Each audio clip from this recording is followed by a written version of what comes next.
I never really would have expected during the NBA Finals that we have our first mega trade. And this is what Shams had already said before prior, that this upcoming free agency offseason trade season is going to be epic. We've already seen our first big trade, and that is Desmond Bane going to the Orlando Magic for KCP, for Cole Anthony, and 4 unprotected first-round picks. Wow, this is a big move, really, for the Orlando Magic especially. This Orlando Magic team, they're coming off of a pretty up-and-down NBA season last year, because this team last year, they were hurt for the most part, so their core pieces really weren't together for the most part of the season. Pretty much all of their main guys were injured for longer durations of time at some period during this season. Really, what the Orlando Magic is doing and what they're showing in this situation is that they are looking to take advantage of this opportunity in the direction that the Eastern Conference is going. Because, yes, you have teams like the Pacers, you still have the Cavs, and when the Celtics come back, that'll be a pretty solid team. And you have the Pistons on the rise, you still have the New York Knicks, and we don't know yet what's going to happen really with Giannis and Milwaukee. But the reality is that it's going to be wide open for anybody.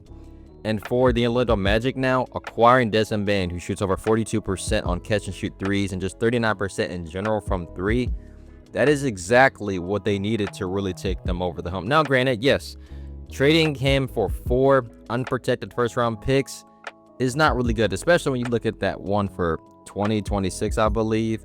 You know, especially with everything that's going on right now with the Phoenix Suns and what the direction of their franchise may be going, that could be a really valuable pick for the Memphis Grizzlies. But for the Orlando Magic, this puts them in a situation to win now. Desmond Bane is 26 years old. He's in the prime of his NBA career.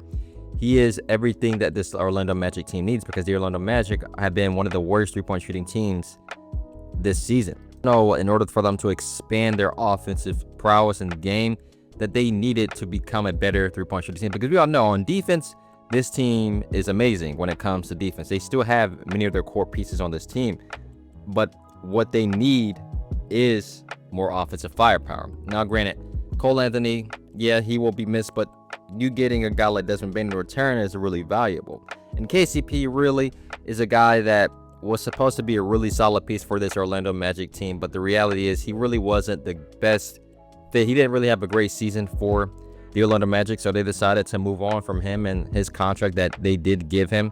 He signed a pretty good sized deal with the Orlando Magic.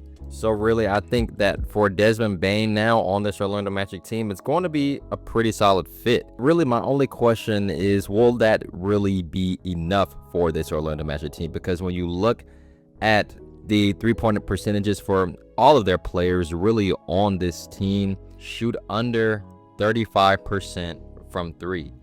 Now, I want to see definitely what is the development for Franz Wagner, who is definitely a streaky three-point shooter. How will he shoot threes next season? Will we see an increase in his percentage?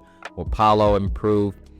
And there's many other guys, as we all know as well, on this team that who can improve from 3. Obviously, subtracting Cole Anthony, who was a 35% three-point shooter. KCP right around 34% as well. So you're losing 2 guys who are pretty steady three-point shooters. We play it in a league today where three-point shooting is something that teams are heavily relying on in their offensive scheme. For the Orlando Magic, there is a great balance, because they still, right now, currently with their roster, still have one of the best defensive still in the NBA. So I think as long as certain guys are just consistent from 3, it doesn't have to be like 40%, 50%. That's impossible, obviously, from 3. But if they can just shoot consistently in the mid 35s, 34% range, you know, around that range, I still think that this team could be a pretty solid team in the Eastern Conference. And moving that to the Memphis Grizzlies, I think this is really a great move for them as well, really, because, well, yes, they're getting draft compensation. And as I said earlier, that 2026 pick and the way the Phoenix Suns are just collapsing, I think that could be a very valuable pick for the Memphis Grizzlies. And the thing is with the Grizzlies as well, they have done a really great job in finding or drafting great talent. Perfect examples of 2 guys right there, Jared Jackson Jr. and Ja Morant, who they drafted. Gigi Jackson, they found Desmond Bane on the team. I mean, I think the Grizzlies have done a really great job when it comes to rebuilding and retooling teams. Obviously, there's going to be questions to how the offense is definitely going to be run next season for the Memphis Grizzlies and this team. I think really when we looked back at it, that with Bane, with Morant, with Jackson, we thought that this team was going to be a force to be reckoned with, and a team that was going to be, one of the best teams, a championship level team really in that Western Conference, and they definitely had that potential. But we all know off-court issues, I think a lack of really proper leadership for that Grizzlies team as well.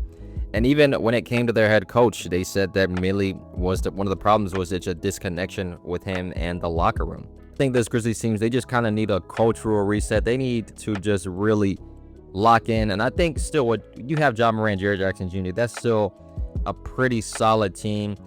And if they are betting on that they can go out and get great draft picks with those picks that they do have, they can really do something great.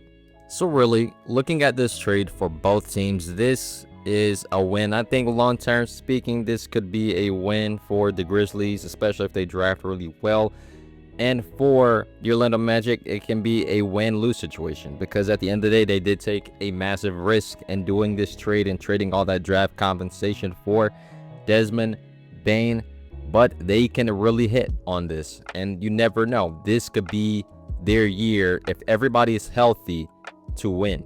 At this point, you really don't know what can happen in the NBA because things just surprise you by the day. And this playoffs, for example, is a perfect example of how teams are changing the narrative. And this same thing can be said for what is to happen for this Orlando Magic team and the Grizzlies. But I hope you guys enjoyed this video. Don't forget to leave a like and subscribe for more basketball content each and every single week. Have a great day. Peace.